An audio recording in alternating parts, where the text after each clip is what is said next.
ഹൃദയത്തിൽ ബ്ലോക്ക്. നടൻ കണ്ണൻ സാഗർ ആശുപത്രിയിൽ. സഹായവും പ്രാർത്ഥനയും വേണം. ജീവിതം കഷ്ടപ്പാടിലാണ്. ആര് നോക്കും? കോടീശ്വരന്മാരായ താരങ്ങളാണ് സഹപ്രവർത്തകർ. പക്ഷേ ആര് സഹായിക്കും എന്നത് മാത്രം ചോദ്യചിഹ്നമായി നിൽക്കുന്നു.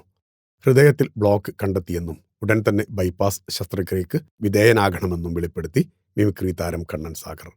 തനിക്ക് താങ്ങാൻ പറ്റാത്ത അത്ര തുക ആശുപത്രിയിലാകുമെന്നും സന്മനസ്സുള്ളവർ സഹായിക്കണമെന്നും അഭ്യർത്ഥിക്കുന്നു. ജീവിതത്തിലെ പ്രതിസന്ധികളും ബുദ്ധിമുട്ടുകളും സാമ്പത്തിക പരാധീനതയും സന്തോഷവും സമാധാനവും സംരക്ഷണവും കരുതലും ആഗ്രഹിക്കാത്തവരായി ഈ ലോകത്ത് ആരും ഉണ്ടാകില്ല.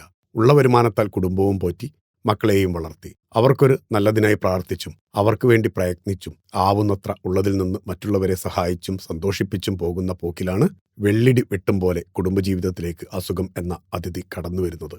അല്പം ദുഃഖിപ്പിച്ചും വേദനിപ്പിച്ചും കൂടെയുള്ളവരുടെ സമയം കെടുത്തിയും ഒരു ബാധ്യതയ്ക്ക് വഴിയൊരുക്കി ഇനി എങ്ങനെ മുന്നോട്ട് എന്ന ചോദ്യശരങ്ങളുമായി വഴിമുടക്കിയും ഇനി ഞാൻ പറഞ്ഞിട്ട് മുന്നോട്ട് പോയാൽ മതിയെന്ന ശാഠ്യവുമായി അസുഖങ്ങൾ വിലങ്ങനെ കടന്നു നിൽക്കുന്നതും എന്നാൽ നോക്കട്ടെ എന്ന ദൃഢനിശ്ചയത്തോടെ നേരിടാൻ തയ്യാറായാലും സാമ്പത്തികം ഒരു വലിയ ഘടകമാണ്. അവിടെയാണ് നമ്മൾ ഒന്നുമല്ലെന്ന ബോധം വരുന്നതും മറ്റുള്ളവരുടെ സഹായം തേടുന്നതും. അതൊരു കുറച്ചിലായി ഞാൻ കാണുന്നില്ല. നമ്മുടെ ആവശ്യങ്ങൾ പറഞ്ഞാലല്ലേ മറ്റുള്ളവർ അറിയുക. സന്മനസ്സുള്ളവർ സഹായിക്കാൻ തയ്യാറാകൂ. കുറേ ദിവസങ്ങളായി ഞാൻ ആശുപത്രികൾ കയറിയിറങ്ങുന്നു. ഇന്നലെ ചങ്ങനാശ്ശേരി ചെത്തിപ്പുഴ സെന്റ് തോമസ് ഹോസ്പിറ്റലിൽ ആൻജിയോഗ്രാം ചെയ്തു.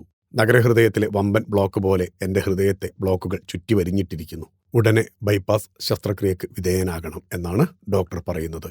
അതിലേക്ക് മറ്റൊരു ആശുപത്രിയുടെ സേവനവും ആവശ്യമായി വരുമെന്നും ഡോക്ടർ അറിയിച്ചു. അതറിഞ്ഞപ്പോൾ മുതൽ ഭാര്യയും മക്കളും നല്ല വിഷമത്തിലാണെന്നും കണ്ണൻ പറയുന്നു.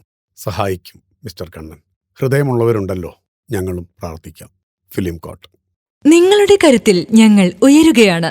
സബ്സ്ക്രൈബേഴ്സ് 10 ലക്ഷം കടന്നിരിക്കുന്നു. സ്വർണത്തളിക നേടാൻ സഹായിച്ചതിന് നന്ദി. നിങ്ങളും ബെൽബട്ടൺ അമർത്തോ. നല്ല വാർത്തകളുടെ നോട്ടിഫിക്കേഷൻ ഉടനെത്തും. വിശ്വസിച്ച് ഒപ്പം നിൽക്കുന്നവർക്ക് ഒരിക്കൽ കൂടി നന്ദി.